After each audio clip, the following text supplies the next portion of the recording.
Antes de existir a fumaça nas salas de espera, antes dos avisos em letras pequenas nos maços, havia uma folha ao vento. Uma folha larga, nervurada, que brilhava como tecido molhado pelo orvalho e cheirava a terra e a resina. Essa folha não era apenas matéria vegetal, era linguagem, medicina, ofício e oração. Era a folha que, séculos mais tarde, se tornaria o cigarro, o veneno legal que, com sutileza, hipnotizou o mundo. Imagine uma planície, solo escuro, o vento que passa entre linhas verdes, mãos acostumadas a entender o crescimento. Vê-se aí o princípio de muitas histórias humanas: amor à terra, economia de subsistência, rituais que ligam o corpo ao cosmos. O tabaco nasceu nessa encruzilhada, não como um produto à espera de mercado, mas como um elemento vivo do cotidiano. Nas bocas e nas mãos de povos indígenas das Américas, a folha era usada com respeito. Em cerimônias, colocava-se fumaça no ar para convocar espíritos, para marcar acordos, para acalmar dores. Em jornadas longas, a folha era mastigada ou fumada em cachimbos, acompanhando cantos e histórias. Em momentos de cura, misturava-se a outras plantas. Era, antes de mais nada, presença e sentido. O ritual envolvia mais do que hábito. Havia um código entre a planta e quem a usava. A colheita obedecia a saberes transmitidos entre gerações: quando cortar, como curar sobre coberturas de palha para que o calor e o tempo transformassem folhas verdes em folhas perfumadas, como enrolar e guardar sem que apodrecessem. A agricultura era cuidadosa, quase sagrada. Crianças aprendiam a reconhecer o ponto certo para recolher. Os velhos ensinavam que a folha exigia paciência e que a pressa a arruinava. E, no calor dessas práticas, a comunidade se afirmava. A folha era instrumento de sociabilidade, de regulação de conflitos, de memória. Havia também usos utilitários que hoje soam estranhos para quem conheceu o tabaco apenas por pacotes com advertências. Em algumas regiões, insuflações leves de fumaça serviam para repelir insetos. Óleos e pomadas com extratos da folha eram aplicados para tratos superficiais. E, em termos simbólicos, trocar um pedaço de tabaco significava firmar uma aliança, um favor, um perdão. Não se trata de exotismo romantizado. Trata-se de reconhecer que a relação original com a planta era multifacetada, humana e profundamente enraizada em ecologias locais. Quando as primeiras embarcações europeias tocaram as costas onde o tabaco crescia, trouxeram algo mais que curiosidade botânica.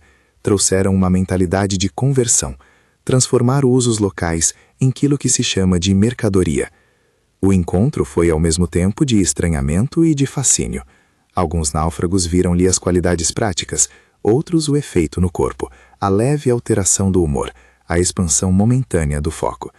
Essas impressões, narradas de porto a porto, foram se tornando relatos que aumentavam a cobiça. A folha atravessou oceanos no porão de navios, primeiro como curiosidade, depois como mercadoria possível, um produto que poderia render lucros para quem o soubesse explorar. A transformação de uma folha sagrada em mercadoria é um dos movimentos mais antigos e talvez mais tristes da história do consumo. Não aconteceu em um dia. Foi um processo lento, em que o conhecimento milenar foi reorientado por rotas comerciais, pelas necessidades das colônias e pela lógica do lucro. Nas ilhas e nas plantações do Novo Mundo, o tabaco virou moeda. Usou-se como meio de troca em mercados locais. Foi aceito em rituais de colonos e soldados. Tornou-se também forma de pagamento em contratos informais. A economia que o cercava era simples no princípio, mas a semente da mudança já fora plantada. Além das histórias de uso e da passagem entre culturas, havia algo mais objetivo e inevitável: a capacidade do tabaco de ser cultivado em escala. Certas terras, em climas tropicais e subtropicais, mostravam-se particularmente favoráveis. Agricultores que antes plantavam milhos, mandioca ou outros cultivos, começaram a perceber que, numa temporada, a folha poderia oferecer um retorno relativamente alto, lucro imediato que alimentava famílias, que pagava as dívidas das temporadas ruins. Esse tipo de pressão econômica foi decisiva. O cultivo deixou de ser apenas cultural para se tornar fator de subsistência e, com o tempo, de comércio de massa. Com o crescimento da demanda, também veio uma brutalidade silenciosa. Na busca por maior produtividade, terras foram abertas e reabertas, e o manejo tradicional da folha deu lugar a técnicas mais rápidas. O processo de cura, secar e transformar a folha para que ela ganhasse aroma e preservasse nicotina, passou de algo ritualizado a algo industrial. Onde antes havia paciência, começaram a surgir atalhos. Aos poucos, a paisagem mudou. As cercas de madeira cederam lugar a grandes campos monocultores. As pequenas colheitas diversificadas se tornaram safras inteiras dedicadas a uma única planta. E assim, a folha que um dia fora ligação com o sagrado, começou a obedecer a relógios de plantio e colheita, ditados pelo mercado. É preciso dizer, com suavidade, mas também com firmeza, que já naquela fase a folha continha algo que a tornava especial e problemático. A nicotina, um alcaloide presente na planta, é parte de sua identidade. Para os povos originários, essa característica fazia sentido dentro de práticas ritualísticas e controladas. Para a lógica de expansão, porém, a nicotina tornou-se combustível de dependência. Não é exagero afirmar que a química natural da planta se transformou em máquina psicológica quando o consumo passou a ser massificado. Um prazer episódico pode, com o tempo, virar necessidade. A diferença entre consumo ritual e hábito crônico tem raízes profundas, tanto na fisiologia do corpo quanto nas circunstâncias sociais que operam à sua volta. Nos primeiros relatos vindos da Europa, o tabaco apareceu como remédio e exótico.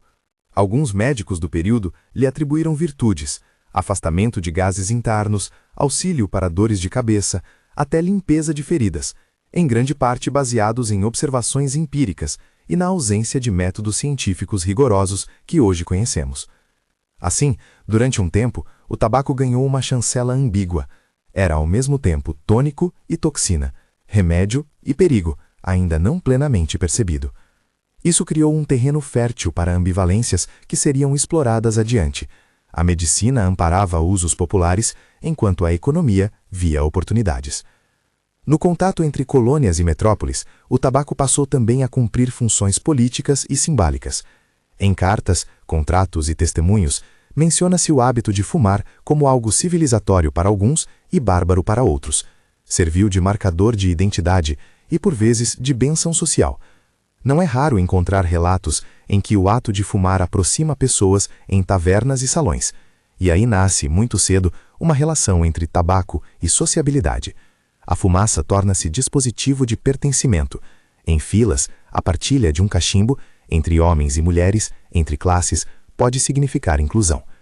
Essa normalização social seria mais tarde uma das engrenagens que tornariam o cigarro um símbolo de modernidade, mas também um mecanismo de reprodução do consumo. Enquanto isso, nas plantações, as condições para os trabalhadores iam se tornando mais duras. A exigência de rendimento levou ao incremento de jornadas e à precarização de trabalhos sazonais. Trabalhadores migrantes, famílias inteiras, muitas vezes com pouco acesso a alternativas de renda, passaram a depender economicamente da colheita da folha. Era um ciclo difícil de romper. Para produzir mais e mais barato, era preciso cortar custos. Para cortar custos, reduzia-se o investimento em práticas sustentáveis, e assim a degradação ambiental e social se entrelaçavam. Esse movimento não era uniforme nem inevitável, mas os padrões gerais começaram a desenhar um cenário onde quase sempre quem lucrava pouco era quem mais suava nos campos. Do outro lado do espectro, em centros urbanos e portos, a folha começava a ser reimaginada de outra forma. Mercadores, negociantes e navegadores perceberam o valor do produto não apenas como utilidade, mas como objeto de desejo. Em salas de comércio, especulava-se sobre preços. Em embarcações, o tabaco era trocado por tecidos, armas, metais. A folha ganhou valor simbólico. Era exotismo que se vendia em caixas decoradas. Era lembrança de terras distantes. E pouco a pouco se incorporou ao tecido social europeu e asiático. A história de como a planta que nascia em solos americanos entrou nas casas de outras paragens é a história de uma rede. Estrada, porto, navio, mercado, bolso e bolso novamente. Em cada elo dessa rede, agentes humanos tomavam decisões, movidos por necessidades, curiosidades e, sobretudo, por lucro. Há aqui um detalhe que merece atenção. A transição de uso ritual para uso comercial não foi apenas externa à própria planta, foi também cultural. Uma prática que se inseria em microcosmos simbólicos foi deslocada para macroesferas mercantis. Assim, a fumaça, que antes era sinal de aliança e cerimônia, começou a ser consumida como moda, hábito social, marca de posição. Em salões e teatros, a presença do tabaco foi ganhando um lugar. O que se chamava de modernidade e progresso muitas vezes veio acompanhada desse novo comportamento público. Fumar em lugares de prestígio era visto por alguns como sinal de sofisticação. Mas é essencial recordar que essa sofisticação vinha acompanhada de custos ocultos para quem cultivava, para quem fumava e para o ambiente que era reconfigurado. No fluxo marítimo que conectava plantações e salões, a folha aprendeu a se transformar fisicamente. Curadores de tabaco descobriram procedimentos para secar e fermentar de maneiras que ressaltavam sabores e aromas. Mestres de cura, palavra que soa um paradoxo quando pensamos nos danos que viriam depois, aprenderam a manipular calor, umidade e tempo para extrair do vegetal qualidades que os mercados valorizavam. Em caixas e barris, o tabaco ganhava padronização, tons, cortes e tamanhos que facilitavam a comercialização. Essa padronização foi um passo decisivo para que o produto se tornasse intercambiável, pronto para ser vendido em massa. Cada avanço técnico, por mínimo que fosse, ampliava o alcance do consumo. Mas mesmo enquanto as técnicas se refinavam, os debates sobre eficiência e moralidade surgiam. Alguns setores intelectuais e religiosos criticavam a expansão do uso do tabaco, enquanto outros viam nele uma nova oportunidade de renda para impérios e comerciantes. As autoridades variavam em suas respostas. Em certos lugares, impostos sobre a folha transformavam o tabaco em fonte de receita pública. Em outros, proibições temporárias refletiam receios morais. Essas respostas heterogêneas contribuíram para que, em diferentes tempos e lugares, o tabaco fosse visto ora como contrabando, ora como produto legítimo, ora como objeto de disciplina estatal. Aqui, numa encruzilhada, é importante colocar uma imagem. Transporte ao entardecer, no convés de um navio, sacos de tabaco amarrados, o cheiro úmido que sobe quando a maré entra, homens trocando histórias sobre preços futuros. Entre as palmas das mãos que carregavam os sacos, contavam-se vidas simples, afetos e segredos. Do porto, o destino era incerto para muitos, manufaturas, lojas, salões. Para outros, o tabaco era apenas mais uma mercadoria que substituía cultivos alimentares, empurrando comunidades inteiras para a dependência de um mercado imprevisível. Essa imagem é ao mesmo tempo íntima e sistemática. Nela se entende como o que começa na folha pode reverberar por continentes. Se a folha se tornou mercadoria, havia ainda um passo que faltava para a transformação completa: torná-la conveniente, fácil de consumir, padronizada ao extremo. Pequenos maços, enrolamentos e, por fim, dispositivos que tornassem o consumo mais prático. A técnica para enrolar a folha e consumi-la em porções padronizadas começou a surgir em oficinas e armazéns. Pequenos embrulhos, feitos à mão, já eram vendidos nas esquinas e nas bilheterias. Entre veredas e mercados, a demanda por praticidade cresceu. A cada novidade que tornava o uso mais simples, o público se ampliava.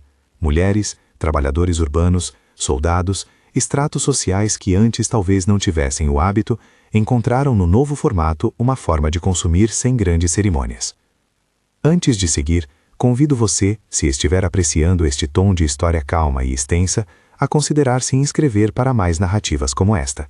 Se quiser voltar a ouvir sobre como objetos cotidianos moldam o mundo, o canal traz mais dessas histórias longas e serenas. A partir daí, o caminho se acelerou.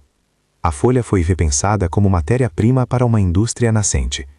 Não falo de fábricas complexas ainda, mas de oficinas cada vez mais mecanizadas, onde o trabalho manual foi sendo substituído por dispositivos que aumentavam o ritmo de produção.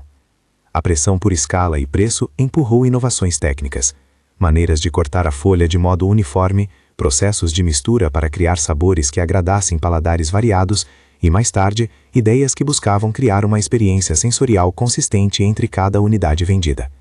Essas transformações foram fundamentais para converter o tabaco de produto regional em mercadoria global. É neste ponto que a narrativa começa a cruzar com outra história, a história da ciência e da saúde. Ainda que, por ora, se veja o tabaco sob a luz do comércio e da técnica, as implicações para o corpo humano começam a aparecer nas observações médicas.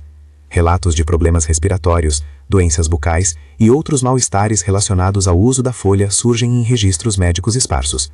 Em alguns círculos, médicos alertam para danos potenciais. Em outros, o hábito é defendido por tradições estabelecidas. Essa ambiguidade permanecerá por décadas, até que evidências mais robustas venham a iluminar a extensão do problema.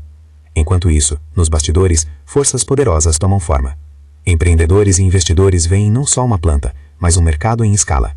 Surgem empresas que começam a controlar partes essenciais da produção, desde sementes selecionadas até métodos de cura padronizados, e logo em seguida, distribuição massiva. Essas corporações, e aqui uso a palavra em sentido amplo, sem referir nomes, empregam estratégias de mercado para normalizar o consumo. Publicidade e patrocínio, presentes desde cedo em outras indústrias, passam a ser instrumentos que elevam o tabaco de hábito regional à peça central da moda e do estilo de vida. Eis o início de uma nova era, a de tornar o ato de fumar uma imagem desejável, parte de uma identidade social que se associa à liberdade, modernidade e frequentemente a um ideal estético. A história então bifurca-se de novo. Por um lado, a técnica e o comércio aceleram a produção e o consumo, por outro, nas comunidades de origem, as consequências se aprofundam. A expansão do cultivo, a pressão por terras e o aumento de demanda criam desafios ambientais. Florestas são removidas para abrir espaço, solos, submetidos a monoculturas intensivas, perdem nutrientes, e o uso crescente de produtos agrícolas para maior rendimento compromete ecossistemas inteiros. Ainda que naquela fase nem todos os impactos fossem plenamente reconhecidos, as sementes do dano ambiental já estavam plantadas. A folha, que um dia simbolizou o equilíbrio com a terra, começava a deixar um rastro de solo empobrecido e rios carregados de sedimentos. Ao narrar essas mudanças, é fácil cair na tentação de personificar o tabaco como vilão único. Mas a verdade é mais complexa. Há agentes humanos, estruturas econômicas, decisões políticas e a necessidade concreta de sobrevivência que moldaram esse percurso. Fazendeiros muitas vezes tomaram decisões impelidos por dívidas. Comerciantes atuaram segundo o cálculo de risco e lucro. Governos, em busca de receitas, optaram por tributar e regular de maneiras que nem sempre protegeram os vulneráveis. Assim, a trajetória que transformou a folha em cigarro foi coletiva, multifacetada, repleta de escolhas difíceis e efeitos que só mais tarde seriam compreendidos em sua totalidade. E é nesse ponto da narrativa, com a folha já migrada dos rituais para o mercado e a técnica preparando-se para a fábrica, que a história pede uma pausa. A próxima etapa, a invenção da máquina que padronizou o cigarro, a publicidade em massa que o tornou símbolo e a ciência que começaria a mostrar o seu preço, acontecerá numa encruzilhada de tecnologia, cultura e política. Há muito a dizer sobre como uma indústria inteira se construiu em torno de um hábito e como esse mesmo hábito passou a ter consequências que atravessam gerações. Por ora, guardemos a imagem da folha, verde no campo, depois amarela nas mãos, finalmente embrulhada para a venda. Ela carrega em sua fibra todo o enredo que explicará por que o cigarro pôde ser, e continua sendo para muitos, algo tão profundamente sedutor e tão perigosamente fiel à promessa de alívio que ela desde cedo insinuou. A máquina apareceu como quem oferece um prodígio doméstico, simples, eficiente, impossível de ignorar. Não foi um gesto mágico único, mas uma sucessão de pequenas invenções que, no fim do século XIX, começaram a transformar o gesto íntimo de enrolar folhas em um processo industrial. Em oficinas escuras e cheias de serragem, homens e mulheres observaram engenhocas que cortavam, comprimiam e dispensavam porções regulares de tabaco. Logo depois, maiores conjuntos de rodas e correias passaram a acelerar aquele trabalho, substituindo mãos por aço. A novidade, que parecia apenas técnica, trouxe consigo uma mudança de escala, e com a escala veio algo que só o mercado sabe fazer bem: tornar hábito em produto replicável. O cigarro, até então objeto artesanal, tornou-se unidade, um pedaço de tabaco padronizado, de que se podia projetar produção, distribuição e lucro. Com a máquina, veio a possibilidade de preencher prateleiras por milhões. Com a possibilidade de preencher prateleiras por milhões, veio a necessidade de convencer um público muito maior a desejar aquele objeto. Afinal, fabricar não bastava, havia que vender, e vender continuamente. A economia que antes orbitava em torno de safras e mercados regionais ganhou uma nova lei: volume e circulação. Nas fábricas, o ar ficou denso de pó e de cheiro curado, e as mãos que antes enrolavam cachimbos passaram a operar esteiras, vigias de maquinário, vistorias de qualidade. Havia uma coreografia mecânica e humana. O tabaco chegava cortado e fermentado, era misturado segundo fórmulas que buscavam reproduzir um sabor. Depois vinha o corte final, o encaixe em papel, o lacre do maço. A cada avanço técnico, o produto saía mais uniforme, mais previsível. Se antes a experiência era variada, um cachimbo diferente a cada aldeia, um fumo diferente a cada estação, agora prometia-se a mesma sensação, 1000 vezes replicada. Era, em muitos sentidos, a modernidade embalada em papel. Ao mesmo tempo, novos ingredientes entravam na história. Não apenas a folha, mas a manipulação de seus sabores e queimas. Processos de cura, mistura e tratamento químico eram aplicados com a intenção de tornar o fumo mais sedutor, menos áspero, mais palatável a públicos que não haviam sido habituados ao gosto natural. Palavras técnicas, cura, fermentação, aditivos, começaram a circular nos bastidores da produção. Em muitos casos, essas operações foram apresentadas como aperfeiçoamento, modernização. Em outros, foram manifestações de uma lógica onde o que importava era a experiência imediata do consumidor e o poder de retenção sobre ele. O resultado foi previsível. O cigarro deixou de ser uma exceção cultural para se tornar presença constante na rua, na fábrica, no café, no cartaz do cinema. A publicidade que acompanhou outros setores não tardou a encontrar no produto imagens que vendiam muito além do sabor. Em fotografias em preto e branco que depois virariam ícones, homens internos e mulheres com penteados precisos seguravam um cigarro como se segurassem a própria liberdade. Na tela do cinema, entre um close e outro, a fumaça curva-se como um acessório de caráter, duro, sensual, enigmático. Para o público, fumar passou a ser sinônimo de modernidade, de urbanidade, de pertencimento. As campanhas eram engenhosas. Associavam o ato de fumar a conquistas pessoais e a imagens de poder. O cigarro foi vestido de fama, de sensualidade, de coragem. Campanhas para homens mostravam pilotos, marinheiros, atletas. Para mulheres, uma nova moda de independência, a marca do século XX que dizia: você é livre para escolher. Não por acaso, a indústria soube adaptar mensagens a diferentes contextos culturais, a diferentes países, a diferentes classes sociais. O cigarro entrou assim em todas as maletas de símbolos modernos e, numa ironia amarga, ganhou também a aura de resistência, um gesto privado que se disfarçava de afirmação pública. Mas, por baixo do glamour, havia sombrias rotinas. No campo, as mesmas mãos que plantavam e colhiam lidavam diariamente com a nicotina, que, além de roçar o sistema nervoso de quem consumia, também bate na pele de quem manipula a folha verde. Trabalhadores que passavam muitas horas nos campos relatavam tonturas e náuseas ao contato com a planta crua, uma condição que ao longo do tempo recebeu nomes em diferentes línguas e que hoje é compreendida como risco ocupacional. Tal condição lembrava, em escala menor, que aquilo que podia ser prazer para alguns era sobrecarga para outros. O século XX, contudo, é quando a tensão entre imagem e corpo se torna pública. Nas décadas centrais desse século, começam a emergir estudos epidemiológicos que apontam para uma associação entre tabaco e doenças respiratórias, câncer e enfermidades cardiovasculares. Pesquisadores, médicos e estatísticos observam padrões nas taxas de mortalidade e nos hábitos de consumo.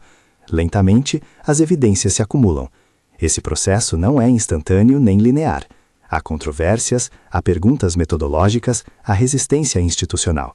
Mas, com o tempo, a compreensão de que fumar trazia riscos graves para a saúde foi se solidificando em comunidades científicas e sistemas de saúde. A reação da indústria, quando confrontada, foi multifacetada. Em períodos iniciais de dúvida, a linguagem utilizada foi de cautela e de apelo à liberdade individual. Em fases posteriores, quando documentos e investigações históricas vieram a público, emergiram também estratégias de disputa de narrativa. Financiamento de pesquisas próprias, campanhas para semear dúvida relativamente às conclusões alheias, ênfase em alternativas de culpabilização dos fumantes, fatores de estilo de vida, predisposições genéticas, estresse. Não é necessário personificar um vilão singular para reconhecer que houve, ao longo do tempo, esforços coordenados para desacreditar ou adiar o reconhecimento pleno dos efeitos nocivos. Essa foi, em muitos aspectos, uma guerra de comunicação, de lobby e de influência que se estendeu por décadas. Enquanto isso, a legislação passou a reagir, timidamente no início e com maior vigor nas décadas seguintes. A sociedade civil levantou vozes, médicos alertaram, movimentos de saúde pública ganharam tração. As respostas variaram. Em algumas nações surgiram advertências nos maços, restrições de publicidade e campanhas educativas. Em outras, medidas mais incisivas, como proibições de fumar em locais públicos fechados, tributações elevadas e proibições de venda a jovens. A cada novo passo regulatório, surgia também uma reação de adaptação, tanto por parte do mercado legal quanto do mercado paralelo. Este mercado paralelo merece atenção, porque conta uma história de sombras onde a economia formal encontra a ilegalidade. Aumentos de preços via tributação, restrições de venda e fiscalização mais rígida criaram incentivos para o surgimento de correntes de contrabando e de produção clandestina. Cigarros atravessam fronteiras como mercadorias de alto valor e baixo volume. Sacolas e caixas substituem prateleiras. Redes informais conectam fornecedores e consumidores. Nessas rotas, a dinâmica é cruel. Lucros são elevados para poucos, riscos são altos para muitos. O produto que se quer regular consegue assim persistir fora do alcance das políticas públicas, perpetuando danos e dificultando a mensuração do problema. A indústria legal e os mercados ilegais coexistem, às vezes em disputas diretas, às vezes em sinergias indesejáveis. Em alguns lugares, investigações demonstraram que redes de corrupção e fraude fiscal ajudaram o contrabando a florescer. Em outros, foi a pura diferença de preço entre jurisdições que fez a prática lucrativa. Para o consumidor, o efeito é ambíguo. Disponibilidade, preços mais baixos, mas também risco maior e ausência de controles sanitários. Para as comunidades produtoras, essa demanda paralela pode representar renda, mas também precarização e exposição a práticas agrícolas de curto prazo que degradam a terra. A imagem coletiva do cigarro, entretanto, já não era a mesma. Em muitos países, a fumaça começou a ser vista com desconfiança pública. Slogans de saúde, campanhas de prevenção e filmes que mostravam o custo humano ajudaram a colocar a questão no centro do debate social. Como equilibrar liberdade individual, responsabilidade pública e proteção da vida? Esse embate deu-se em parlamentos, hospitais, salas de aula e lares. Vidas foram modificadas, alguns largaram o hábito, outros decidiram manter. Havia no cerne dessa disputa um elemento inescapável: o cigarro já não era apenas símbolo de liberdade, era também vetor de dependência. As consequências humanas são difíceis de articular sem um nó na garganta. O tabagismo, ao longo do século XX e início do XXI, foi associado a milhões de mortes prematuras. Famílias perderam pais, mães, irmãos, comunidades inteiras sentiram o peso de doenças crônicas e longas.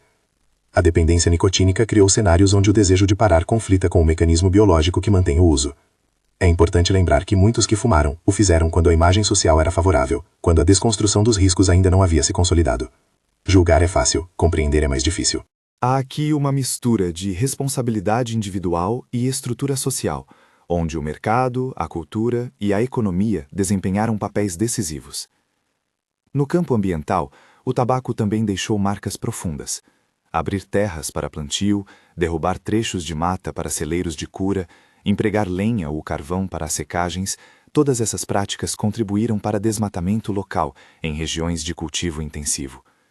O uso contínuo de pesticidas e fertilizantes, muitas vezes aplicados sem proteção adequada, contaminou solos e cursos d'água.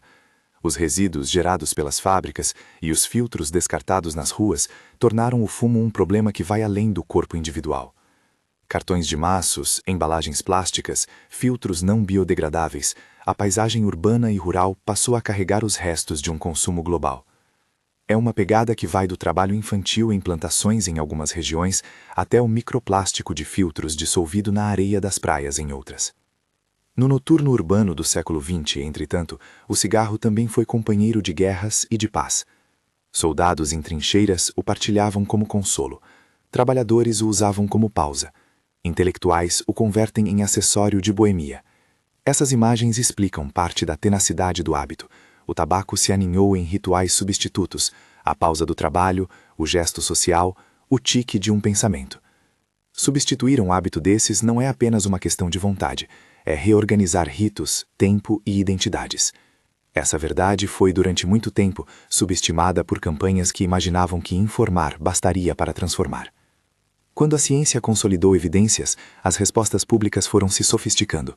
Políticas de controle do tabaco passaram a combinar medidas fiscais, proibições de publicidade, restrições de uso em espaços públicos, programas de cessação e rotulagem com advertências gráficas.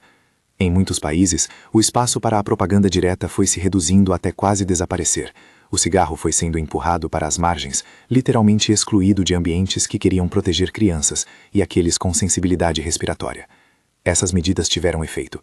Em lugares onde houve políticas consistentes e programas de apoio ao abandono, as taxas de fumo caíram de maneira significativa. Ainda assim, a desigualdade regional e socioeconômica manteve velhos padrões, onde a pobreza e a precariedade são maiores, onde o acesso a tratamento e informação é menor, o fumo persiste com força. No início do século XXI, outra mudança novamente sacudiu o mercado. Dispositivos eletrônicos que aquecem ou vaporizam nicotina apareceram como alternativa. Chamada por muitos de inovação tecnológica, essa nova família de produtos prometia algo que soava quase utópico para alguns e perigoso para outros: reduzir os danos ao substituir a combustão por aquecimento. A pergunta que se impõe é dupla e complexa. Podem esses aparelhos reduzir danos a nível populacional? E quais riscos emergem com a sua popularização entre jovens? As respostas, por ora, são mistas. Há evidências de que fumantes que migram integralmente para produtos eletrônicos reduzem riscos ligados à combustão. Há também sinais de que a iniciação de novos usuários jovens em produtos de nicotina pode criar uma nova geração dependente. A ciência, mais uma vez, caminha devagar para além do marketing. Economicamente, a persistência do tabaco em contextos menos regulados e sua substituição por novos produtos mostram como o mercado se adapta. Empresas investem em pesquisa e desenvolvimento, em aquisições e em campanhas que colocam novos dispositivos como soluções de redução de danos. Ao mesmo tempo, em muitos países, o cigarro tradicional mantém um mercado robusto entre faixas etárias e grupos com menor acesso a alternativas. A disputa, portanto, não é apenas sobre saúde, é também sobre representação de mercado, regulação e ética. Em paralelo, revendedores e redes informais mantêm a circulação de produtos tradicionais e às vezes de versões adulteradas e perigosas. Tudo isso acontece num panorama global onde as disparidades persistem. O que diminui em alguns países pode continuar ou aumentar em outros. A narrativa das últimas décadas revela que o controle do tabaco não é um problema resolvido, mas um desafio que se desloca e reaparece sob novas formas. Há avanços claros, alertas, medidas, queda de prevalência em muitos lugares, mas também há recuos e reinvenções. A ambivalência permanece. O cigarro foi e continua sendo veículo de prazer e de dependência, de lucro e de perda, de identidade e de morte. Chegamos então ao clímax que a história pede, uma imagem que sintetize os custos humanos e ambientais de forma ao mesmo tempo íntima e planetária. Imagine uma plantação ao amanhecer. Filas verdes escuras que se estendem até a neblina, mãos calejadas dobrando folhas que brilham com gotas de orvalho. Em outro ponto, uma cidade vibra com luzes e cinemas onde, em filmes antigos, estrelas tragavam fumaça como quem exalava futuro. Mais adiante, hospitais registram pacientes com tosse crônica, salas de oncologia onde famílias esperam diagnósticos. No horizonte, áreas de mata foram recortadas para dar lugar a mais campos. Rios carregam sedimentos e produtos agroquímicos. Essa cena agrupa gerações: os que plantam, os que consomem, os que adoecem. E no centro, uma folha, agora encurvada, queimada até virar cinza, suspensão breve de uma história longa. É uma imagem que não pede vingança nem palavras fáceis. Pede contemplação. Ela nos força a reconhecer que, muito cedo, um presente dos povos indígenas foi convertido em mercadoria, e que essa mercadoria aprendeu a falar a língua da modernidade. Em sua trajetória, o cigarro conseguiu algo surpreendente: transformar algo cultivado localmente em fenômeno global, capaz de atravessar costumes, políticas e economias. Essa capacidade de atravessar também explica a dificuldade de contê-lo. Seus efeitos se multiplicam em correntes e redes que escapam a respostas simplísticas. Que lição fica, então, para quem escuta esta história nas suas horas de vigília ou no calor suave de um ouvido que busca repouso? Talvez 2 ou 3 observações, simples e nem por isso menos exigentes. Primeiro, a linguagem dos produtos não é neutra. Um objeto pode carregar promessas que escondem custos. Segundo, transformações tecnológicas e de mercado amplificam hábitos. Nem toda inovação é emancipadora. Algumas são apenas reprodutoras de dependências em outra forma. Terceiro, a responsabilidade é compartilhada. Há quem fume por prazer, há quem lucre com a venda, há quem precise do cultivo para sobreviver. A solução não é moralista. Exige políticas, empatia e escolhas coletivas que protejam os vulneráveis. Ao final, o que resta é a folha e o que ela entrou a ser. Sagrada em algumas terras, moeda em outras, produto industrial em muitas. Hoje, enquanto cidades proíbem o fumo em espaços fechados e campanhas educacionais procuram reduzir novos experimentadores, a folha segue transformada em maço e em sinais, advertências, imagens e estatísticas que tentam conter um processo que se desenvolveu ao longo de séculos. O veneno legal do título desta história é assim essa contradição fundamental, algo legalizado e regulamentado que ao mesmo tempo produz dependência e dor. Não deixemos a sensação de culpa ocupar todo o espaço, antes que ela flua para a busca de entendimento e compaixão. Se conhecemos a história completa do cigarro, suas origens, sua apropriação, sua industrialização, seu glamour, sua negação científica, sua regulamentação e seus rastros ambientais, então podemos agir com maior clareza. Podemos apoiar políticas públicas informadas, programas de cessação que coloquem o bem-estar humano antes do mercado, alternativas sustentáveis ao cultivo, que não obriguem famílias a escolher entre sobrevivência imediata e degradação futura. Podemos também escutar as histórias das pessoas afetadas, dar voz a trabalhadores e comunidades que raramente entram nas manchetes. Por ora, permita-se repousar com a imagem final. A folha que foi oferenda e tornou-se mercadoria, agora reduz-se a cinza entre os dedos. O pó flutua e dissolve-se no ar, longe do desejo que o originou. Respire com cuidado essa paisagem imaginária. A fumaça não é apenas fumaça. É história, é escolha, é memória. E quando os olhos se fecharem, que a última coisa que venha à mente seja não a culpa, mas a atenção. Atenção ao modo como coisas pequenas, uma folha, um hábito, um anúncio, podem juntas esculpir destinos. Se esta história tocou você, conte nos comentários qual imagem mais ficou com você e compartilhe com alguém que talvez precise ouvir como coisas cotidianas moldam o mundo. Para quem desejar verificar fatos e aprofundar, recomenda-se buscar obras sobre a história do tabaco, relatórios de órgãos de saúde pública e estudos sobre os impactos ambientais e sociais do cultivo, fontes que ajudam a transformar compreensão em ação. Boa noite, e que a imagem da folha venha tranquila, para que nossos sonhos possam se estender além do fumo e rumo a escolhas mais claras.